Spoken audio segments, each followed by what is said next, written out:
ਸਾਰਿਆਂ ਨੂੰ ਜੈ ਮਸੀਹ ਦੀ ਪ੍ਰੇਜ਼ ਦਾ ਲੋਰਡ ਸ਼ਾਲੋਮ।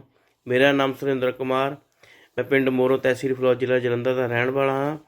ਮੇਰੀ ਗਵਾਹੀ ਇਹ ਹੈ ਕਿ ਮੈਨੂੰ 2009 ਤੋਂ ਲਗਾਤਾਰ ਗਰਮੀਆਂ ਦੇ ਵਿੱਚ ਅਟੈਕ ਹੋ ਜਾਂਦਾ ਸੀ। ਮੇਰਾ ਰਾਤ ਨੂੰ ਸੁੱਤੇ ਪਏ ਦਾ ਸਾਹ ਪਿੱਛੇ ਮੁੜ ਜਾਂਦਾ ਸੀ, ਜਿਸ ਨਾਲ ਮੈਂ ਬਹੁਤ ਪਰੇਸ਼ਾਨ ਰਹਿੰਦਾ ਸੀ ਕਿ 2-3 ਮਿੰਟ ਮੈਨੂੰ ਸਾਹ ਨਹੀਂ ਬਿਲਕੁਲ ਆਉਂਦਾ ਸੀ, ਪਿੱਛੇ ਨੂੰ ਮੁੜ ਜਾਂਦੇ ਸੀ। ਇਹੋ ਜਿਹਾ ਹੁੰਦਾ ਸੀ ਕਿ ਮੈਨੂੰ ਹੁਣੇ ਅਟੈਕ ਹੋ ਰਿਹਾ ਕਿ ਮੈਂ ਹੁਣੇ ਮਰ ਜਾਣਾ ਹੈ।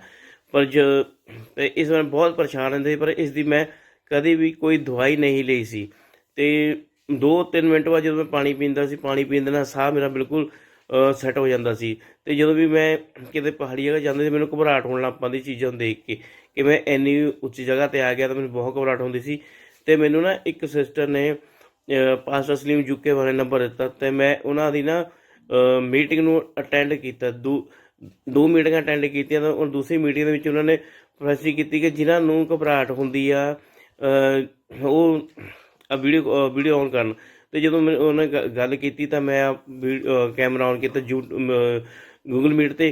ਅਤੇ ਜਦੋਂ ਮੈਂ ਉਹਨਾਂ ਨੇ ਗੱਲਬਾਤ ਕੀਤੀ ਤਾਂ ਉਹਨਾਂ ਨੇ ਮੇਰੇ ਲਈ ਪ੍ਰਾਰਥਨਾ ਕੀਤੀ, ਅਤੇ ਪ੍ਰਾਰਥਨਾ ਵਿੱਚ ਮੈਂ ਉਸ ਪ੍ਰਾਰਥਨਾ ਨੂੰ ਰਿਸੀਵ ਕੀਤਾ।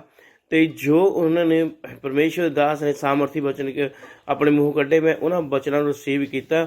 ਉਸ ਤੋਂ ਬਾਅਦ 'ਚ ਮੈਨੂੰ ਕੋਈ ਵੀ ਦੌਰਾ ਨਹੀਂ ਪਿਆ, ਜਿਸ ਨਾਲ ਮੈਂ ਬਿਲਕੁਲ ਤੰਦਰੁਸਤ ਹਾਂ, ਸਿਹਤਮੰਦ ਹਾਂ। ਅਤੇ ਅੱਗੇ ਮੇਰੀ ਸਿਹਤ ਵੀ ਵਧੀਆ ਆ ਕਿ ਮੈਂ ਪਰਮੇਸ਼ਵਰ ਦਾ ਧੰਨਵਾਦ ਕਰਦਾ, ਪਰਮੇਸ਼ਵਰ ਦੇ ਦਾਸ ਜੀ ਦਾ ਧੰਨਵਾਦ ਕਰਦਾ। ਸਾਰੀ ਆਦਰ ਮੈਂ ਪਰਮੇਸ਼ਵਰ ਨੂੰ ਦਿੰਦਾ ਹਾਂ।